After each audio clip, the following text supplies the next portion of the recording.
All right, guys, welcome to another episode of Get the Puck Out. Jack is away today, but we have a special guest for you. We are bringing in former president and general manager of the Columbus Blue Jackets and co-host basically with the Real Kipper at Noon show here, which you can get all over. It's on YouTube as well as on all the other major platforms. Doug Maclean. Doug, how are you today, man? Good, man. How are you? Good. Groundhog Day. I think we've entered I think we're almost in 1 year of this, busy doing nothing. It feels like you're busy, but really not too much. It is changing. We just came out of the gray zone where I am in Niagara Falls. So we finally can have like gyms open and I can get a haircut now for the first time since Christmas. Yeah, so that's so bad. Yeah. It's been, it's bizarre. We were in, obviously I'm in Florida here, and we were at 15,000, 16,000 cases a month in Florida in December. Now we're under 5,000 a day. And luckily, a lot of people are getting vaccines.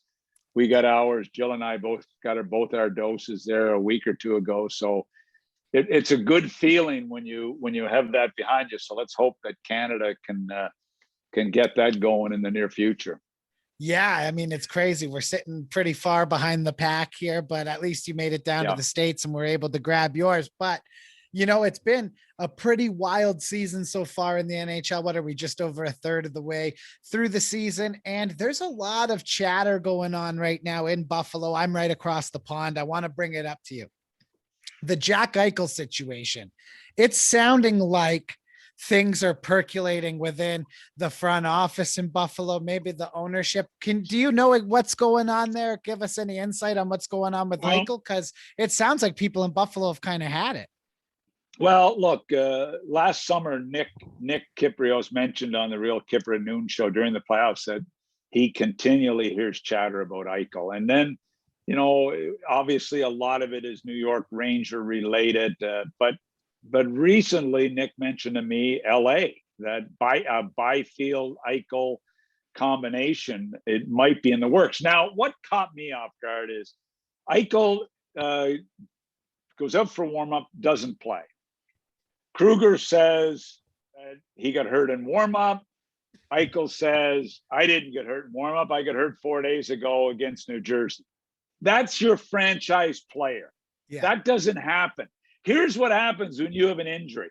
The trainer is on the horn or in the coach's ear right away when the injury happened. Then it's the general manager's brought into the loop. This doesn't happen with a guy that's a franchise player. So it's either mismanagement, poor communication, or there's something fishy going on. This noise will not go away. Yeah, something's going on. And I was talking to a friend of mine who works for the Sabres himself. And he even thinks that the time for Jack in Buffalo is coming rapidly to a halt. And they might even try to deal with it as fast as possible. And you look around the rest of the team, though, Taylor Hall's only got 1 goal this season. They got Skinner making $9 million a year, getting a healthy scratch. What the hell? What are they doing there? Well, it's a two-issue. I remember on Hockey Central at Noon, I remember this talking about it, saying, don't give Skinner that kind of money. Don't get caught in that situation. It is, because I know he had the big numbers. I know it was deserving number-wise, but that was a monumental mistake. Taylor Hall, that's an easy deal, a 1-year deal. I don't have a problem with Kevin doing that. As a matter of fact, it's a good gamble. Yep. When is Buffalo, are they getting fed up? Is Eichel saying enough already? I've gone through 3 general managers, how many coaches? Like, when is enough that I can move on with my career? I gotta believe this is coming to a head, but this just continued. I am shocked at a historic franchise like the Buffalo Sabres, how many years this has gone on for. It just doesn't seem to make sense to me. It doesn't seem to make sense. No, it's crazy. The Pagulas, they had to give up some control in Buffalo. I know Kim Pagula is very involved with the Sabres. I don't know. It's like ever since they took over, it feels like that team's cursed. They can't get out of their own way. How is Kim Pagula involved in the Sabres? Okay, she's the owner. Is that how she's involved? She's the owner. Or are you telling, or is she on the financial end, or is she involved? Big difference to being involved and being involved. Yeah. I don't understand how, you see, Jim Benning kind of has been down and then kind of came up, and then now things are kind of going down. It's just the Sabres never seem to get this uptick here. And I mean, Kevin is a brand new GM. He's kind of put into a bad situation in Buffalo with a disgruntled guy like Eichel. I agree with you. The Taylor Hall situation made sense because he gets a 1-year, $8 million deal. Certainly they can move him at the deadline. So, they can get rid of whatever's left of the year on his contract and send him somewhere else. And they'll probably get a first or second round pick back. That's good asset management. I understand that. But it really feels like things are coming to a head. Now I want to talk about another firing that took place. Claude Julien, where did you stand on the Claude Julien firing? I mean, this is a guy who had a heart attack last year in the playoffs, comes back, team starts great, and then they kind of slip a bit for about a week and he's out the door like that. Did that not seem, it came off desperate to me? Like, if they don't make the playoffs, is Bergevin going to be out? Is that why they made that move so brashly? Because I look at Claude Julien in the resume, and I think that he had Suzuki and Kotkaniemi playing way over their potential in the playoffs and playing pretty decent defensive hockey. What do you think happened there? And at what point does Carey Price take some blame in this? Well, I think look, Claude's, I like Claude. He's had a great career. He's been a head coach for 18 years. I really believe that the veterans turned on him there, of which Carey Price is a veteran. And I think that they got fed up. They would be in a heavily contested game, and all of a sudden the fourth line's going over the boards, and it drove some. So I think it was the veterans. And I'm not saying all of them, but the veterans started to turn on them. The only problem that I had with the Montreal great start, and I was sort of caught off guard by it because, they were good pickups, but this center ice is not good enough to compete right now. And I love Suzuki, and I like Kotkaniemi, and they're great young players. But when you go Kotkaniemi, Suzuki, Dano, who hasn't got a goal this year, I don't think, last time I looked, and Jack Evans, that center ice is not good enough. It's going to be good because Suzuki's a hell of a player. Yeah. But the rest, I'm sorry, they're not ready to compete with the best of the best. But Bergevin did a good job filling some holes. Carey Price was not very good. And so the coach loses his job. Bergevin, look, he's had more lives than anybody I know. And I mean, Patrick Roy sitting in Quebec City, with management experience, coaching experience. Is he a guy? But I happen to like Bergevin. He's a good guy, but eventually somebody pays a price here, and not just the coach. So they better have a big playoff run. They're a pretty good team. The Canadian division is so bad that they are the second best team, in my opinion. I know Edmonton's ahead of them. I like Winnipeg probably more, but they for sure should be in the top four. But, Price has got to get his game going. And, power play is dried up. Is Ducharme the good? I have to work with Ducharme a little bit in a couple of prospects games. I like him. He handles himself well. He speaks well in front of the team. He knows his stuff. It'll be interesting to see how he can get this group going again. They look pretty damn good at the first year. Yeah, certainly. So we'll see how that kind of all pans out. And it's funny, it feels like the season just started, but we're in a condensed season here. It's COVID. You take a look at the Patrick Laine and Pierre-Luc Dubois trade. Columbus has lost 5 or 6 games in a row now, something like that. Do you think the seat gets a little warm for John Tortorella in Columbus right now? I mean, there's been a lot of turmoil and turnover with that team, and it's a tough market, and no one would know better than you. Look, it's got to be heating up. This is a loyal fan base. This is a fan base that watched their team beat the Toronto Maple Leafs last year and have an unbelievable series against the Tampa Bay Lightning. and they had expectations that this was going to be a good team. I watched them their last 2 games. This is a team that had a great identity last year and a couple previous years, a great identity. I'm watching the game yesterday and I'm saying, where's the identity of this team? They don't hit anybody. They seem to be, they're slow. I mean, but it comes back to this. You make a trade and you give up a guy that has a chance to be a number 1 centerman for a winger. I'm sorry. I love, but I love a big 6'4" centerman. Oh yeah. And Columbus have not had a centerman like Dubois in 20 years. The closest I could get in the draft was Derek Brassard at the number 6 pick. That's just, and we brought in Fedorov at the end of his career to help Zherdev. This is hard to find. So listen to this. Now they don't have a centerman to play with Laine. They had Foligno with them this week. Jack Roslovic, who was a 4th-line player, maybe a 3rd-line player in Winnipeg, is now his center iceman. Texier is a kid at center ice. Yeah. Riley Nash is a 4th-line checker. I mean, come on. They don't. But listen to this. In the last number of years, they could have had Couturier if they wouldn't have made the dumb Jeff Carter trade. They could have had Couturier. They let Carlson go to Vegas so they could protect Anderson, who then they traded for Max Domi, who has not been very good. And they let Wenberg go, and they let Dubois go. Wenberg was a 1st-round pick. So they could have had Dubois, Carlson as their 4 centermen. Instead, look what they've got. So, I mean, that's frightening. That's frightening when you think about that. And Jeff Carter was there a month.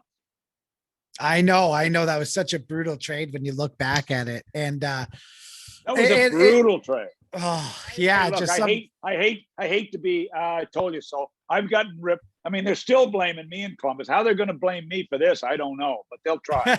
But anyway, look, I want to see, and here's the challenge. They got to get Laine signed. They got to get Jones signed on a long-term deal.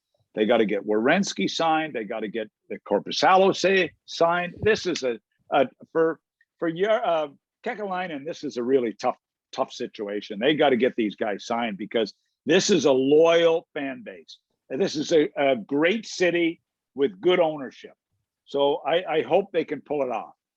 Yeah, they can't have another offseason where, they lost. Remember, they brought in Duchesne and Dzingel and they lose everybody. They lose Panarin in that. It's just it's tough. Yeah, they can't have it that can't happen again. If that happens again, they're going to be in serious trouble. Well, and that's why they got to get these guys done. They got to get them signed. They got to get a couple of these guys done. And Laine and Jones, if they get those 2 guys signed, things will come around quick. I believe that. Tortorella, will he get fired or will he retire at the end of the year? I don't know. He's done a good job there. John Tortorella's done a good job in Columbus. Oh yeah. Whether you like him or dislike him, he has done a good job. But right now, this team has no identity. They look awful, and sometimes a coach pays a price. Yeah, absolutely. And you're right about that. I mean, you always take, in my opinion, you always take the center over the winger. When Laine was drafted, it was, Laine, Auston Matthews. Leafs went with Matthews, the big center. I always choose the big center as well. Defense, though, comes at a premium. They have guys that, if they can't get Jones or Werenski signed, you can't let them walk. Would have to look into the market. But right now, one of the big names on the market is Mattias Ekholm of the Nashville Predators. It sounds like they're going to be offloading some players this year. Philadelphia Flyers, you would have to think, are going to be a team that's all over Ekholm, and they have quite the trade history there. You heard anything on him moving, and do you anticipate that going on? I would be surprised. Look, Ekholm, they've moved so many people off their back end, from Weber to Subban to, on and on here. I mean, when I think Nashville winning the last week or so and getting their season going a little bit better and being back in the playoff race, maybe taking some pressure off David Poile not to have to do it. I'd be surprised if they move Ekholm. I really would. I mean, he, Ellis, and Yossi, I mean, that is a phenomenal top 3. The kid Fabro's good. I mean, is it Fabro? Yeah, Fabro. I would be surprised, but you're right. Philly would be in the mix, but there would be a lot of teams in the mix for Ekholm. I mean, the Toronto Maple Leafs could use Ekholm. I still think Toronto could definitely use another center, another defenseman. I know the guys have played well, but this is in the Canadian division. Mm-hmm. When you get against Tampa and you get against Boston and you get against the good teams and you even get into a 7-game series, I still think they need another guy, maybe as high as a number 3 defenseman. So Ekholm would be in demand by lots of teams. Yeah, absolutely. His contract is like wicked affordable too. That's why I was surprised to see and hear his name come up. But I guess when you're living in this COVID cap world, players and our other GMs are always going to call and kind of inquire, right? Like you said, they were down and out, it looked like, for a little bit there too. Now, before we let you go, Doug, you're in Florida. Florida Panthers, they're off to a pretty crazy start here. You think they can sustain this and bring the double playoffs to the state of Florida here with the Lightning and the Florida Panthers? Or well, look, this has been without Bobrovsky for the most part. I mean, he has not been an important guy, and you know, he was better last outing. If they get him going, Barkov is the real deal. Huberdeau is the real deal. They've been. You know, maybe it's good they don't have fans in the building. They're used to that. Lots of teams aren't used to it. They're used to it. Maybe it's helped them. I like their team right now, the way they're playing. I didn't have them in the top 4. I really didn't have them in the top 4. And it looks to me like they're going to be in the playoffs. I wouldn't bet against them right now. I really wouldn't. No, me either. You know, the Dredger goalie's playing well. What is he? 7-2-1 on the year. Right. Unbelievable. And like you brought up Barkov and Huberdeau, I don't think there's a 2 better players on better contracts. Maybe Marchand and Pasternak in Boston being in that 6 million range, but what they pay for Barkov and Huberdeau as well, they just got great value on those contracts. And you're starting to see them take that next step that I think the Panthers thought they were going to maybe take a year or 2 sooner. It just didn't pan out that way, but I'm with you. I think they can keep it up, and I think they'll finish second in the division behind Tampa Bay. And if they ever get Bobrovsky and get him going, I mean, they could be tough. They could be tough. So, you know, it'll be fun to see. It would be great to get the Panthers back in the playoffs. Like, it's been once or twice in 20 friggin' years. Like, seriously, give me a break. No, need to get them back. And man, it's great for the game. Like, you know, especially down in Florida where you are, you understand, like, if both the teams make it to the playoffs, always good for the NHL and the growth of the game.